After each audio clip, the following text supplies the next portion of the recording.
Very often, when a person is suffering with chronic pain, there's a cycle of events taking place in their body and mind that looks something like this: pain, inflammation, muscle spasms, stress, sleep disturbance, anxiety and depression, isolation, negative self-talk, more stress, more pain, and on and on. What's interesting about this cycle is that it's self-perpetuating. So every event in the cycle feeds all of the other events. And that means that it doesn't take much at all for this to turn into a very serious downward spiral, leading to more stress, more depression and anxiety, and more pain than ever before. And so as a clinician, I'm always on the lookout for simple strategies that have proven efficacy for disrupting one or more of the events in that cycle. And recently, I got to sit down with Jodi Cohen to discuss how essential oils can be used to do exactly that. I had kids and I went to all these experts, and then guess who the best advice I got from? Other moms. Yeah. I'm just out there, I'm a good researcher. I'm a really good researcher, and I work with a lot of practitioners. And so I was able to see like, oh, how do we regulate the nervous system? There are many ways, and this is much more out there now. I started this 12 years ago, but I kind of came up with like, oh, let's teach people how to stimulate the vagus nerve in a way that doesn't require a lot of thought and effort, and is hard to get wrong. Let's help people open lymphatic channels, and kind of move fascia. Like basically, I'm just like, let's make it as easy as possible. And I'm so grateful. Like in the last, honestly, like 5 years, when I first was saying vagus nerve, people were like Las Vegas. And I'm like, no. Now everyone seems to like it, it's common knowledge. It's in the vernacular. And I'm like, that's amazing. So that's really, I'm grateful, like it's good that people know this, because then more people can heal. That's awesome. And so the impetus for that was you having children. The impetus for, well, okay, so yes, the impetus, my second kid, first kid was easy, like just thought I was like a good mom. Second kid, it turns out I took antibiotics when I was pregnant, which messed up his flora, and then add to that like the vaccines, until I know that that was kind of not a good combination. He was really totally ADD, like basically sensory seeker. I mean, it made him like an awesome athlete and like very fun, but very on the go all the time. And someone noticed that he was actually having a really good day. We were at a birthday party and he was kind of being chill. And then someone passed out like Ritz crackers and he Jekyll Hyde-ed. And she was like, oh, that's so interesting. My brother was on Ritalin his whole life, and it turns out he was just allergic to weird foods. You should take him to a nutritionist. And I thought, I can do that. And our cue with him, we used to be like, look at my nose. And he'd, when we took out like corn, soy, dairy, he could look at our nose. And I was like, that's crazy. So I went back, got a degree, was trying to help other moms, quickly realized that in order to help other moms with their kids, you have to help other moms with their nervous system, because they're so overwhelmed. So I kind of made this up to help them, because I was playing with oils anyway, because he wasn't swallowing pills. So I was just trying to figure out like, how do I regulate him? And then I just kind of started, people were like, oh, no one can really drain their lymph. Can you do something for that? Sure. Oh, everyone seems to have these histamine reactions. Can you do something for, I just kind of, I was out there and I was kind of learning like, what are the blind spots? Like there are a million vitamin Bs that are great, right? Like what are people missing and how do we easily fill that gap? It's very interesting. So I'm not very knowledgeable when it comes to essential oils. That's why I like speaking to people like you. So expand upon the idea for me, if you would, about how nervous system regulation brought you to essential oils. I am a lifelong learner, and I also am kind of a very specific personality type of like very anxious, run hot, don't want to take medicine. And Okay. so I was always seeking, like I used to run marathons. I did a lot of athletic things, because there was something, especially running, things that were kind of skiing, yoga, things that regulated my nervous system, but also were kind of certain types of motions that I found very calming. And I actually did a yoga certification, and they went deep into the vagus nerve. And I was like, oh, this makes sense to me. Like I kind of, went on a deep dive, read everything I could, and was like, I really get this. And, you know, at the time it was like splash your face with freezing water, garg, gaggle, all these things that I was like, you know, when I'm in it, it's really hard to like do that. And so I was kind of looking at the whole yoga perspective of like breath seemed easier, but for whatever reason, mid-anxiety attack, it wasn't. So I'm like, what is it? Where does the vagus nerve go and where can you possibly like touch it, stimulate it? And this was before they had all these amazing devices.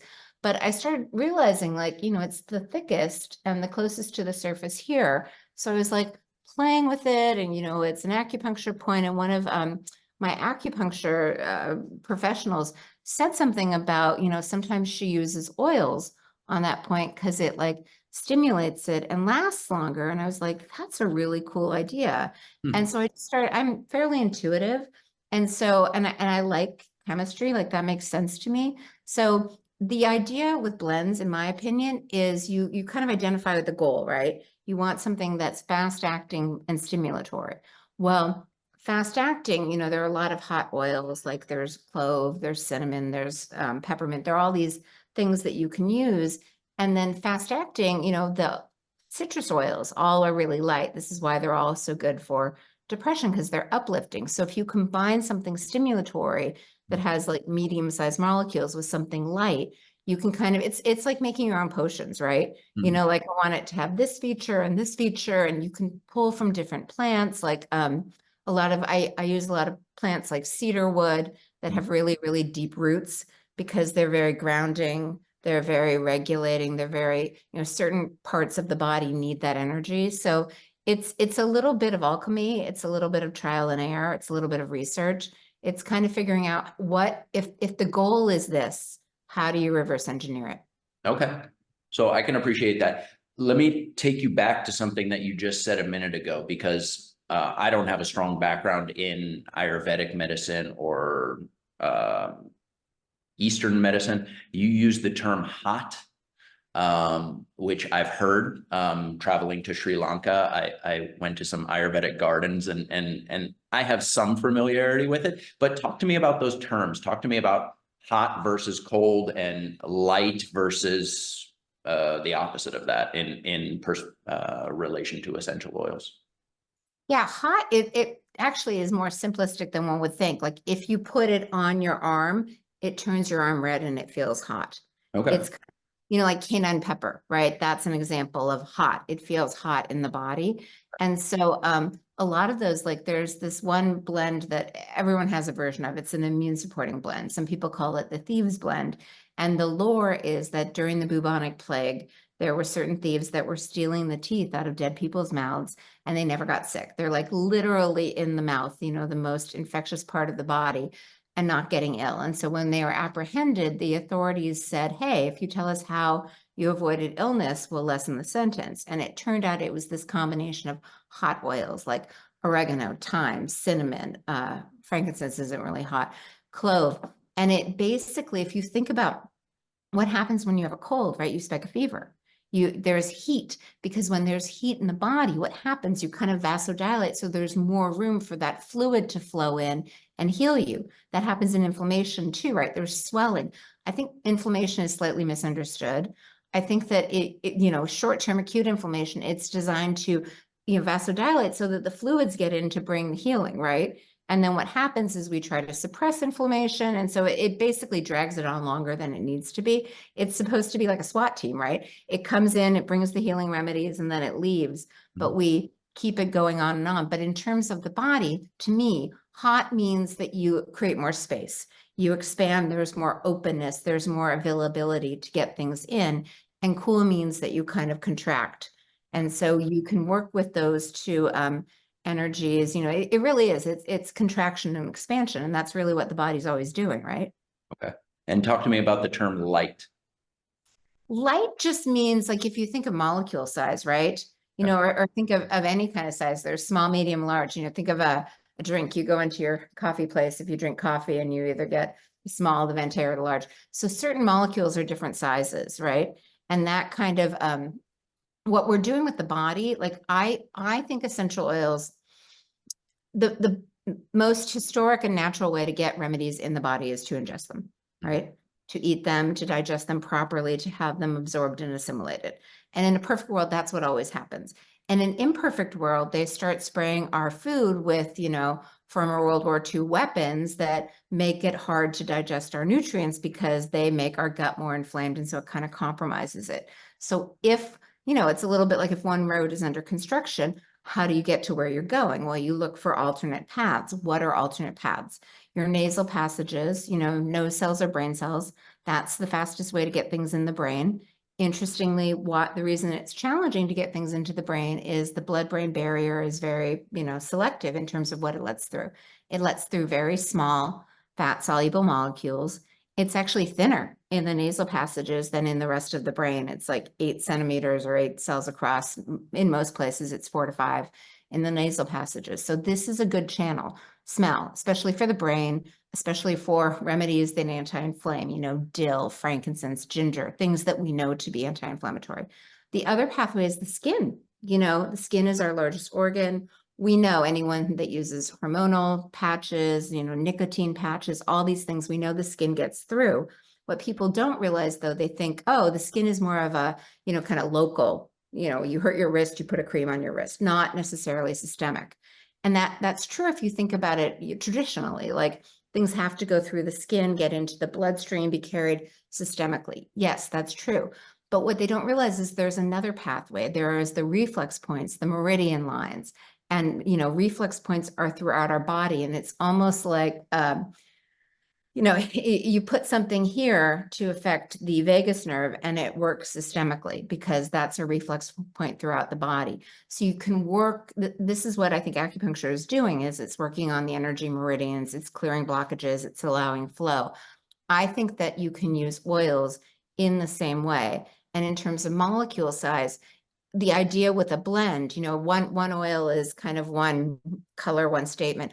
When you combine them, you get something different. The sum is different than all the parts. Okay. And so you can use like a medium-sized oil or molecule with a smaller molecule to kind of make everything smaller and more easily assimilated. Okay, so when you're referring to light, it's Molecule size size. of the molecule, and that influences how fast acting the effect is? How fast acting the effect and also somewhat of the effect, like the citrus oils. If you look at the research for depression, it's always things like neroli, bergamot, lemon, orange, all the citrus oils. And the citrus oils come from the peel of the citrus fruit. They're perceived to be photosensitive, meaning like if you squeeze a lemon and you put lemon juice on your skin, that's not going to go so well. But what they don't realize is if you distill it, if you would put it in like a vat of water and boil it, that's a different and, chemical formulation than pressing it. So distilled lime, distilled lemon, different, not necessarily photosensitive. But these are all really good things. There's like everything, right? There's like entry level, there's more advanced, and then there's intermediate. You can put your skis on a pizza down the beginner run all day long and great, you are skiing, you are totally skiing. Or you can go hike up the back country and, go in powder. And they're both right and they're both great. I think that a lot of what people are doing with oils is kind of beginner level, and it's not wrong. But when you start kind of adding certain oils to create a certain formulation and then teach people how to use it in a very specific way, it's a little bit more of an advanced technique and it can be a little bit more powerful. Very interesting. So you talked there about 4 different ways to use essential oils. Yeah. Ingesting it, putting it on the skin, breathing it, Yeah. and then the reflex points. Well, and I mean, I have no issue with ingesting it. I think that there, within the health space, there are people that just want you to get better, right? And they don't necessarily care how much money they make. And then there are people that want to make a lot of money. If you want to make a lot of money, you want to make sure that you go through things faster, right? What's the fastest way to go through oil? Drink it or diffuse it. And that doesn't mean it's wrong. It doesn't mean you're going to hurt yourself. It doesn't mean that one brand is better to drink than the other. They're all fine. It's just, if the goal is, if someone's super sick and they're investing a lot of money and maybe it's hard for them to make money because they're tired, I don't really want to encourage them to burn through something that they can use more slowly and get more value out of. I see. So you said just a second ago that a lot of people out there are at the kind of first level of what essential oils can do, or kind But of the beginning. I don't know that it's a lot of people. I think that I mean, I hope that there are a lot of people that are at a very advanced level. I just think that there are different ways to use it, and none of them are wrong. Sure. Yeah. My question is, if you could get your message out to everyone, what would you want them to know about what is available at like level 2 and level 3 with using essential oils? In other words, what could people be doing better? Very clearly, I think that a combination of oils can be more powerful than a single oil, and where you apply it is almost more important than what you apply. I think that there are certain reflex points that are very accessible that I wish everyone was familiar with, because I think it would help them feel calmer. I Mhm. think it would help for anyone who has anxiety and panic attacks. I think it's a really easy way to alleviate anxiety for anyone who, has a child like I had who, all of our kids are wonderful. And some days, like the way they show up makes our life really easy. And some days the way they show up makes our life harder. And so there are certain things that we can teach them that help them regulate so that they're always kind of having a better day. Nice. Well, I like the idea of regulation. Can we get specific for a second? So my audience is primarily dealing with chronic pain. And with chronic pain, we have inflammation very frequently. We have anxiety. We have depression issues. We have insomnia issues. You had just said that the combination of the oils and where people are putting them. So how would those two rules apply to some of the things that I just mentioned? Yeah, the blends that I really love for inflammation and pain are parasympathetic, because, pain is a message from the brain to the body. And so the parasympathetic nervous system releases the anti-inflammatory neurotransmitter acetylcholine. And so topically applying clove and lime, you can make your own. We have a parasympathetic blend, but this is a really powerful point, kind of right behind the earlobe on the mastoid bone. That is just a great point. There are also lymph nodes there. So that's step one. Lymphatics, I think that lymphatic is so correlated with pain, because when there's any kind of inflammation, I think that's fluid congestion. Like, I'll share a story. I was hiking in Scottsdale. I went up Camel's Back and forgot that I'm not 22, and was kind of trying to breeze down really quickly and twisted my ankle. And, good luck to you. You're not getting rescued up there. So I just continued to walk down, got back to the hotel, took too hot of a shower, and my ankle blew up. And I was like, oh, heat, inflammation, pain. Like, I couldn't even walk on it. And I was like, okay, well, this will be a really good trial and error. Let's just see how this goes. So I use the parasympathetic blend to kind of regulate the nervous system and calm the pain signals. And then I was really intentional about, fluid flow. It goes from kind of the higher pressure to the lower pressure. So I knew what lymph points to open up, and I can share that, but I was elevating it and kind of doing a lot of lymph drainage with the lymph oil and also fascia. It healed so quickly. Like, I couldn't believe how quickly, and it was kind of that point of, you want the fluid, you twist it, you need the certain fluid and nutrients and oxygen to get in there, but then it doesn't need to stay that long. Let it go in and then let it leave, and don't necessarily interrupt your body's natural healing mechanisms by taking a bunch of painkillers or anti-inflammatories. Yeah, understood. Yeah, the research is just getting more and more clear that disrupting the body's inflammatory process, especially early on in an injury, is the research is crystal clear at this point that it prolongs the duration of a person's pain and discomfort, and it makes it way more likely that they transition to a chronic pain situation. So Yeah. I can totally get on board with what you're saying. Remind me of the two oils that you mentioned. It was lime and one other thing on the mastoid. Okay. So parasympathetic is clove and lime. Clove and lime. Okay. And Yeah. And do you then need to go ahead. mix that with a carrier oil, or does it just I go? do, yeah, yeah. I do fractionated coconut oil, because it's also, that's another thing, like carrier oils, right? Like, castor oil is great. One of the reasons that castor oil is great is because it's kind of slow release, right? You put it on your liver and it's kind of going through all night. Fractionated coconut oil is more of a quick hit, because Okay. that's what I'm really trying to do. Like, you can reapply it multiple times, but it doesn't just kind of stay and linger, which also is a little bit cleaner. It doesn't feel greasy. Okay. Talk to me about something like anxiety, depression. What type of a blend would you use in that situation? There are a couple that I use, but this is one, like, for example, anxiety attacks, which I used to have all the time. Anxiety is really overactivation of the right frontal lobe. So in functional neurology, they teach you this. They are using smell to kind of activate different areas of the brain. So all you need to do, it doesn't matter what you smell. I like parasympathetic. I have one for adrenal that I find good, but seriously, it's anything that smells good to you. All you do is you plug your right nostril, smell through the left nostril. That basically stimulates the left frontal lobe, balances the two hemispheres, and you feel way less anxious.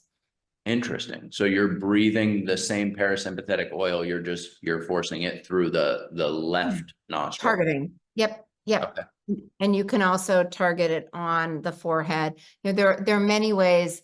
There's not just one way to do it, but it's just the idea of using smell, activating your sense of smell, which is so correlated to your sense of safety. We have to smell food, we have to smell water, we Sure. smell predator odor. The olfactory nerve and the olfactory center is right near the limbic center of the brain. So we can use kind of, we're naturally or structured in a way to, promote our safety. And knowing that, we can use things like smell to get us in our body when we're feeling dysregulated, to help us ground, that idea of forest breathing. I think it's really important to get outside and be in the sun. Like, I completely value that. But you can smell things along the way. It just kind of enhances it. Yeah, and for anybody who's needs another example of what you're talking about here, this is the reason that real estate agents put fresh baked chocolate cookies in houses that they're showing. Exactly. Yeah, Exactly. Because that often, most people have a positive correlation. Smell and memory is unbelievable. Like, most people have that story where they smell something and it takes them back in time to when, they were little. sure. Yeah, yeah. Talk to me about any kind of secret sauce that you have for all the people out there that struggle with insomnia. Yeah, insomnia is interesting because there are different things that go on during sleep, right? The people that have trouble falling asleep, that's usually a melatonin issue, or the balance between melatonin and the stress hormone cortisol. So we have a blend called circadian rhythm that basically, sorry, triggers the pineal gland to naturally release melatonin. Oh, I love that. Yeah, that's great for falling asleep. Sometimes people wake up at 1 a.m. and they're wide awake. Mhm. That's often a blood sugar wake up, their blood sugar dips. And so the adrenals release cortisol to kind of balance out the blood sugar. And then it's the pancreas that releases insulin that kind of pulls the sugar back into the cells. So we have a blend called pancreas that really helps with any kind of pancreatic function. As people get older, sometimes just pancreatic enzymes need a little support, and that's a really easy way. You can just put it on your nightstand table and smell it. You can put it over your pancreas, which is on the left side of your body, kind of under your breast. And then if you wake up around 3 a.m. and maybe, you go and you use the bathroom and then you're still kind of groggy and you go back to sleep, that's often liver overload. Like your liver and gallbladder. In Chinese medicine, every organ has a time of day. And so 3 a.m. is typically like liver happy hour. Huh. And so just helping the liver either before you go to bed, just alone over your liver with a castor oil pack. All oils can be put on the bottom of the feet on reflex points. That just helps you sleep through the night. Oh, that's very interesting. So you break it down according to Root when cause. the sleep disturbance is taking place. And circadian blend, is this something that you're using in a diffuser, like a certain period of time before you go to bed? I mean, you could, I just teach people to put it, basically the pineal gland is in the middle of the brain, like right between the eyes to kind of measure the light. So I don't have people put anything on their face before they go to bed, because if they're kind of tossy-turvy sleepers, I don't want anything in their eyes. But very top of the head, very back of the head, and then just on the earlobe, like right above the earlobe on the skin, that's a really thin area and a really good place to absorb oil. Interesting.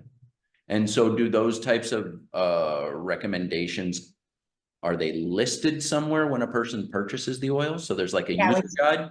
yeah. On every oil, we have the ingredients, because we don't want anyone to have any allergic reactions, how to apply it, and what it supports. And then we go into great detail, like on the website with blogs and, videos. So talk to me about the quality of different essential oils out there, because you can get them everywhere nowadays, including like the dollar store. So are all of them equally effective? Are all of them equally safe? How does a person know what they're getting? I think that's like food, right? And the default I try to say is like make sure it's organic Okay. because it's the concentrated essence. You pick the lavender, you put it in the vat of water, you boil it, the steam rises, oil and water don't mix, oil goes down one side, water goes down the other. You don't burn off pesticides. So make sure that it's either organic or wild crafted, which means, like the cedar wood that's growing in the forest, that they're not necessarily spraying that. Hmm. So I think that is the most important criteria.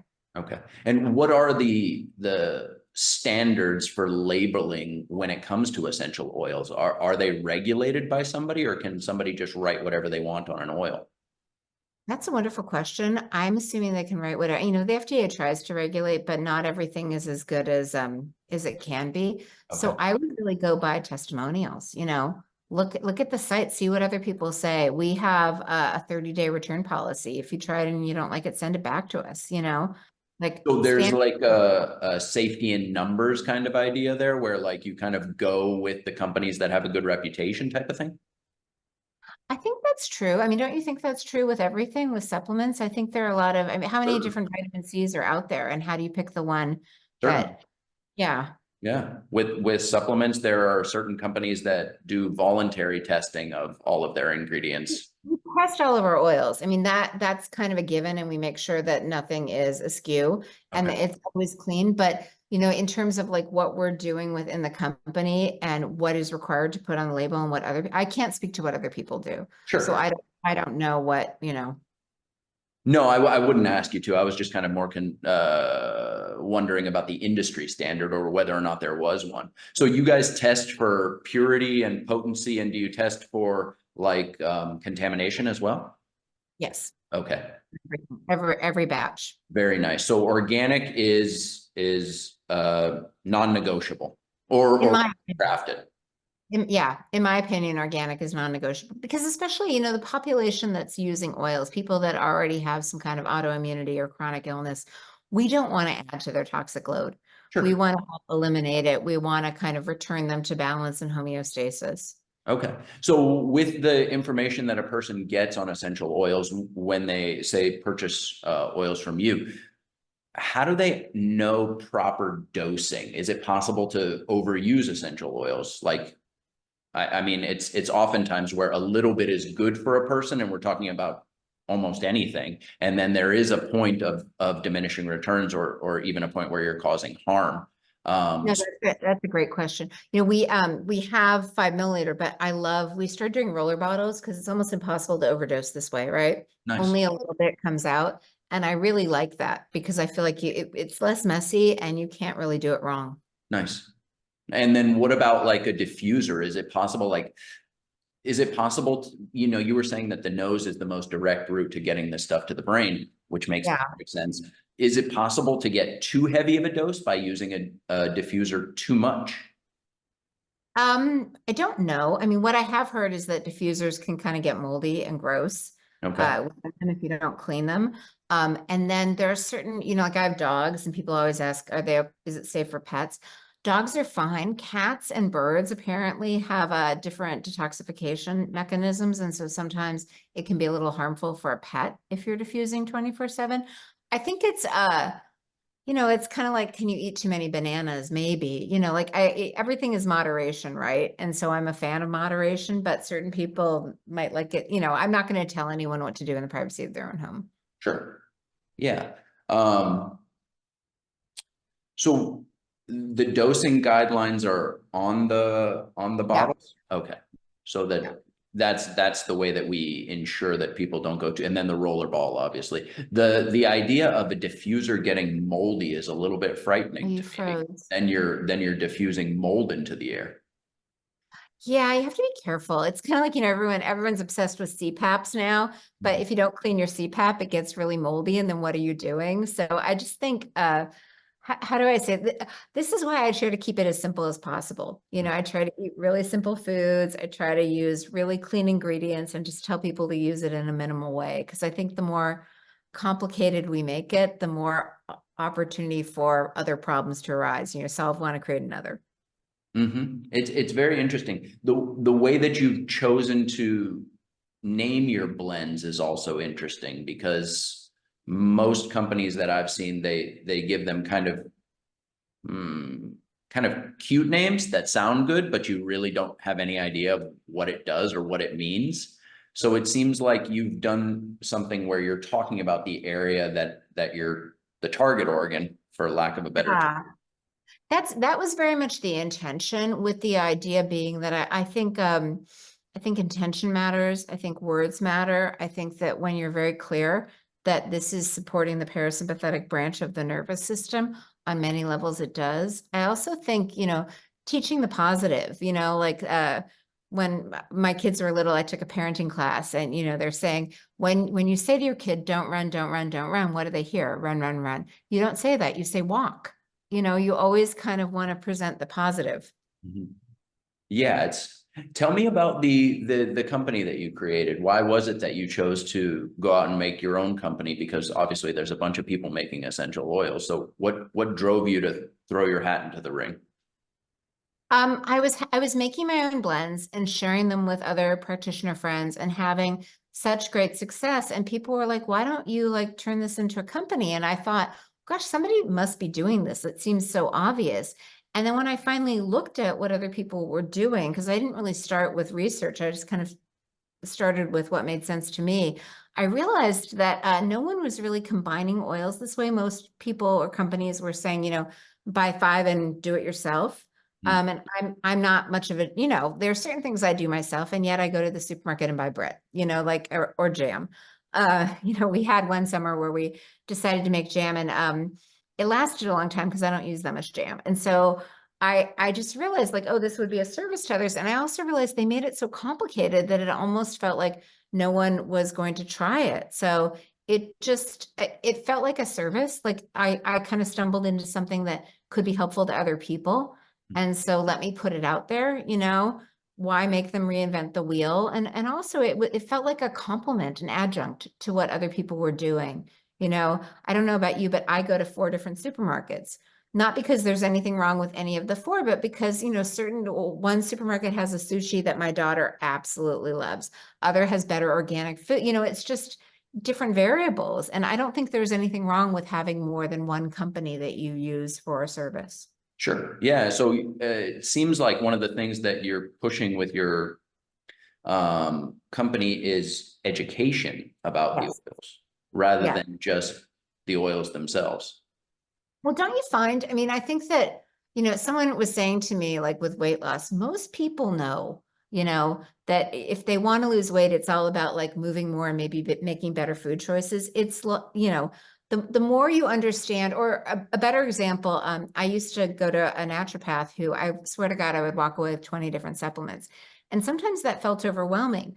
But one time when they really went through and said, this is what this does, this is what this does, once I knew how it was going to help me, I was much more invested in actually using it. Mhm. Because I think if you don't know what it does, it's easy to not use it. But once you're really clear, like most of us brush our teeth twice a day because we know that, staves off gum disease, it's better for our health. We know the benefit. And so it's very obvious. So of course we're going to brush our teeth, we know the benefit of exercise. So even when it's pouring rain and we're tired, we know we're going to put on our sneakers and get out outside. So Mhm. I feel like the more you understand why it's helpful, the easier it is to use it. Yeah. Be consistent. I get Yeah. it. So I like where you're going with it. Education based, Yeah. kind of big bang for the buck ideas, combining oils, Yeah. location where you're putting them. What is the best way for a person with chronic pain to start incorporating essential oils into their life?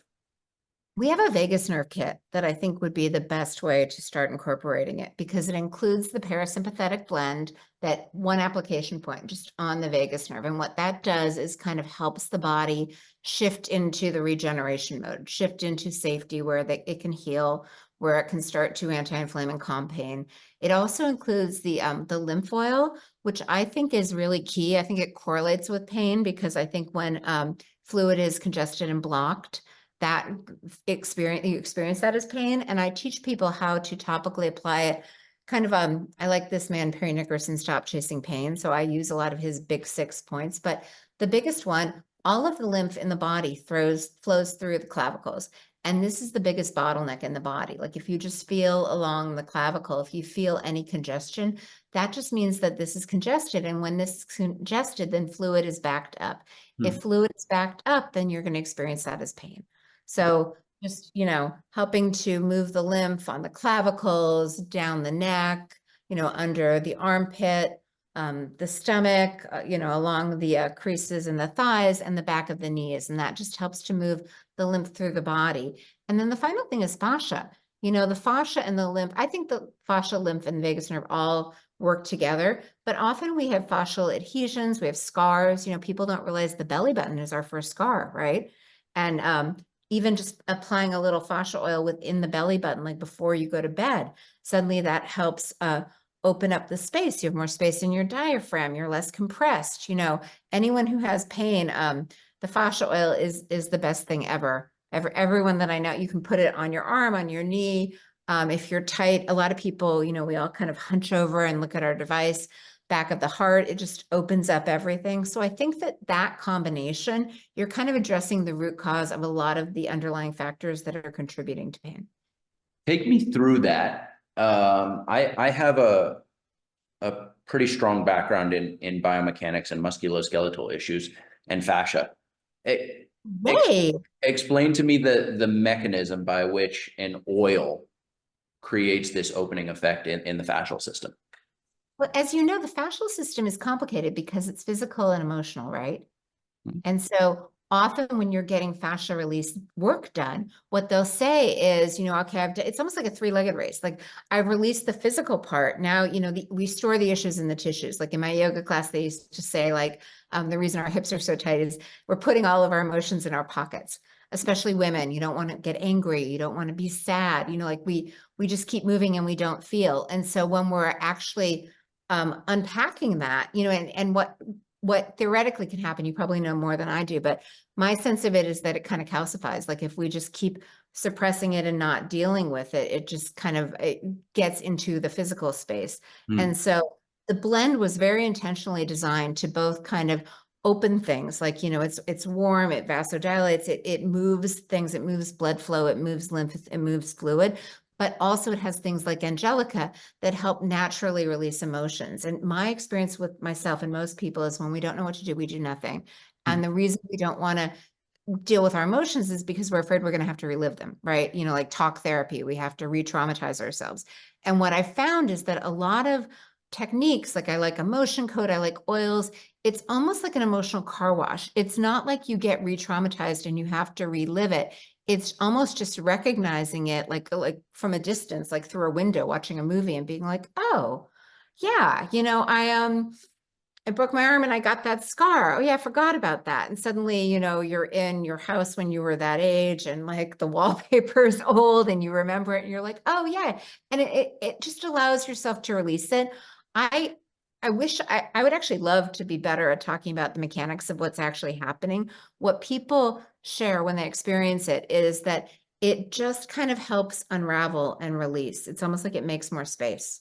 It's interesting. Well, I mean, what you said makes sense. If you're using kind of like those hot oils that we spoke about earlier, and you're vasodilating and bringing more heat and more blood flow to the area, then that would translate to this kind of opening sensation. But I find it fascinating that there's an oil in there that is designed to target the emotional state. I have to send this to you. You have to experience it. And what's really interesting to me, like I've done yoga for a decade, and I'll be honest, there's certain moves that I cheat, like pigeon pose. No, I'm serious. I Like don't I think your yoga teacher is going to see this, Jodi, so I think you're safe.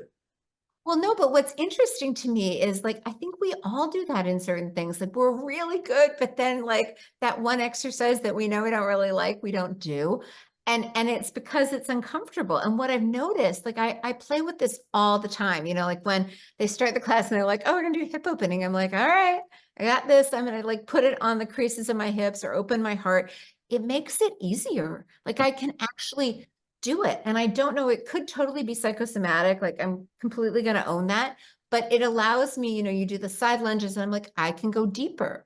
So I psychosomatic to me doesn't mean what it means to most people. For me, you cannot separate the psyche from the soma. So psychosomatic, while it means that it's illegitimate for other yeah, people, it's perfectly yeah. legitimate for me that the brain influences the body and the Okay, I organs. love that. Yeah. I noticed, and it's interesting because some of my yoga teachers are friends, and they're like, "All right, let's try Jodi's oil." The other crazy thing I did, someone was telling me that between the toes, she was talking about kind of opening the space between the toes. So we were doing this sitting pose, with our feet up, and I'm like, I'm gonna just apply the fascia oil like on the back and kind of work it in between the toes because we're sitting here for a long time. Yeah. It changed so much. It was so interesting. It was almost like I could feel myself like opening and getting, less rigid, less constricted. Yeah. It's really fascinating. I'm, just dipping my toe proverbially in the water, but I really want to play with that more. That's super interesting. I would love to try it, first of all. Yeah. And from my clinical experience, just having my hands on so many different patients over 18 years, I can tell you it's night and day, the psychosomatic experience of a patient when I put my hands on them and Yeah. if I put my hands on them in a certain way, say I was rough with my hands, they will feel immediately unsafe and their body, including their fascia, will contract. Yeah. If I put my hands on them gently and explain to them what I'm doing, and I use a certain tone of voice, I put my hand on them and the body melts. So it's two Well, no, different and sides of that.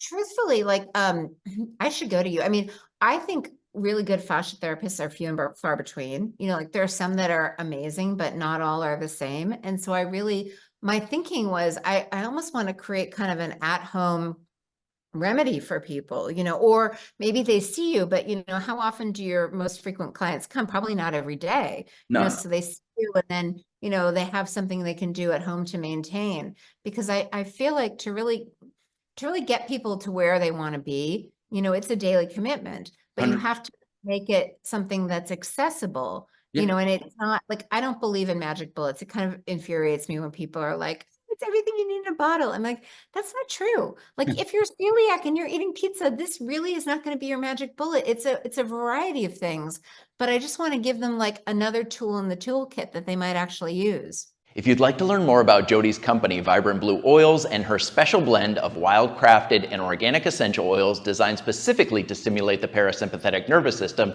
click the link in the upper right-hand corner of your screen now. I'll also put links for it in the description down below. Beyond that, I just want to thank you so much for watching. Make sure to hit the like button before you head out of here, and I'll see you next time.